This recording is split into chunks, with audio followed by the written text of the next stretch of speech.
Hi everybody. Today I want to talk about how do you know if you're psychic? A lot of people come to me with this question, and a lot of people say, I know I'm intuitive, but I just don't know how to go about it. Or is it real? Am I crazy?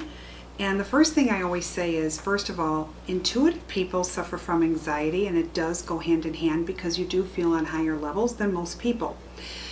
Another question people always say, well, isn't everybody intuitive? And you get a lot of psychic mediums, so of course everybody's intuitive. Well, everybody has a gut feeling. Everybody has that. And what I always say is, everybody could sing, but not everybody sings like Barbra Streisand. You do have different levels of people and what they can do. So, is everybody psychic? Maybe to a small smidgen, but does everybody have the gift? No. And people can disagree with that, but no, because everybody comes in a different level. Not everybody is great with math, and they're not all mathematicians. Just like everybody cannot draw. Okay, I could draw a stick figure, but that doesn't make me, Van Gogh. So I'm being really honest here. How do you know if you're psychic? Well, for one thing, you will feel on higher degrees than most people. You will feel, if somebody's telling you a sad story, it's one thing that you're feeling really bad for them, but it's another that you can actually feel like it's happening to you. That goes to the next level of being an empath. You actually feel people's pain. That automatically constitutes you on a higher level than most people. This is why people sometimes can't go in crowds. I'm not a person who likes crowds, I'll be honest with you. It's horrible for me. I really don't enjoy it. Why? Because the degree of what I feel is coming at me all at once, and it just bounces. So it's a very tough thing. There are people that are more sensitive to sound, to light, to just the energy alone. So it is true. Especially when you see little children and they don't do well with that, that's your cue to keep them out of certain scenarios that will not benefit them to the highest. Okay? Another way to be psychic, a lot of people have it in their dreams. They will dream like crazy, and then all of a sudden things will come true. Or maybe somebody who has passed keeps coming to them, and they tell them that something's going to happen, and then bam, the next day, boom, it happens. That is a degree of being quite intuitive. So that's very real as well.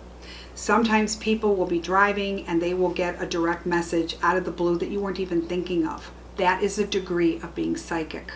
So yes, there are levels, but this is how you know that you may be more sensitive and you have a gift than others. It's true. Sometimes you'll get a feeling before something happens, and then bam, it happened. Again, another psychic experience.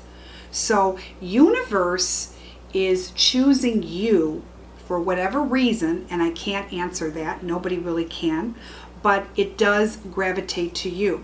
Usually I always tell people, if you have the divine gift, you've had it since you were born.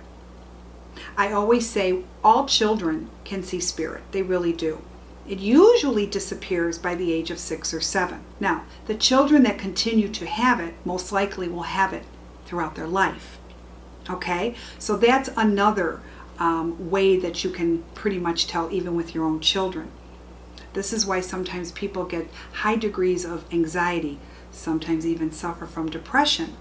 Because sometimes when you are so sensitive, it becomes a very isolated world. So what are some of the things that you can do? Well, saging is definitely high on my list. People that know me know I practice the daylights out of it. I think saging is very key to peace and giving you peace and clearing out anything that isn't so nice. Whether it's a bad energy, whether it's an earthbound spirit, it's just good to do that. So saging needs to be implemented as a daily ritual for yourself. Also, pick and choose the people you surround with. All people have degrees of energy. Okay? People always say, I love your energy, Susan. You're so welcoming and I feel good. You made me feel good when I came into your office, and I felt so excited, and I felt probably the most energy in a positive way that I felt in a long time. Like, you've awakened me. That's great. Not everybody will make you feel that. Sometimes, you know what? You can have a neighbor.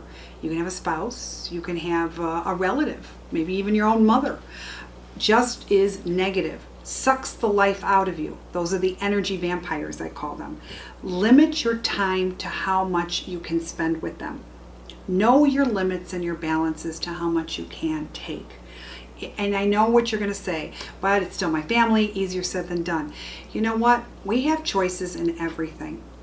So choose how much you're going to allow somebody to saturate you with something negative. You have a choice. You have a choice the way you go into it. You have a choice to come out of it. That's not being selfish, but it's just being very hardcore, and it is a choice. Free will. Sometimes we make things more complicated than we care to admit. So limit your people in not being so great with you. Sometimes it's buildings. Now let's go about that. We can talk about buildings. Sometimes you feel really good in a house, sometimes you don't. I always tell people that are looking for houses in real estate, especially the ones you are going to live in. I don't care if the price is fantastic or, it's got everything that you want. Okay? If you don't feel right in it, pay attention. You are being guided. Okay? If something's saying, you know what? I know it's good, but there's just something about it. There's your answer. You don't have to figure out why you feel this way. You got your answer. You just know it's not for you. Good enough. Move on. Go to the next house. Okay? Those are things that you need to start honoring. Honor what universe is trying to get you to feel. When you ignore, you lose all the time. And you will lose. So these are things that will help you. Another thing, sleeping. Sometimes people's sleeping patterns are very, very all over the map. That's another sensitive soul. Again, I reiterate, bring the sage in. Clear, clear, and clear.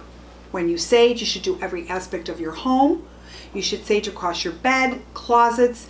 Once a week I tell people you should do it, but if you have to do it every day, 10 times a day, do it. You do see the difference, you feel the difference. Everything is light, everything calms down.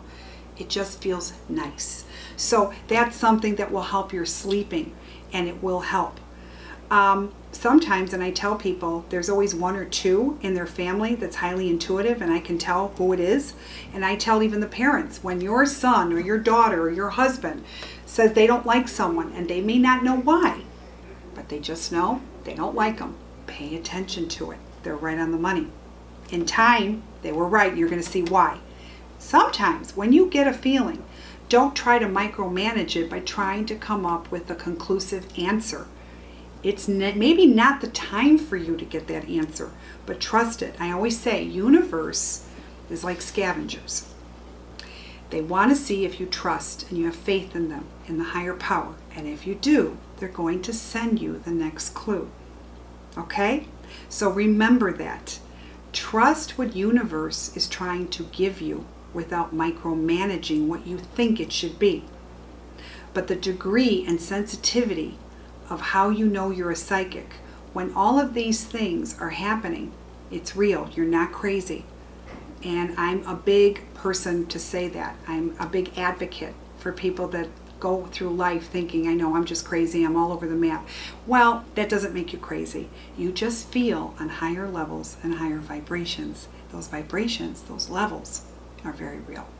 So you pay attention to it and your life will become more centered, more whole, more peace. With that, I leave you. Have a wonderful rest of the week. Until next time, all my best. Love you.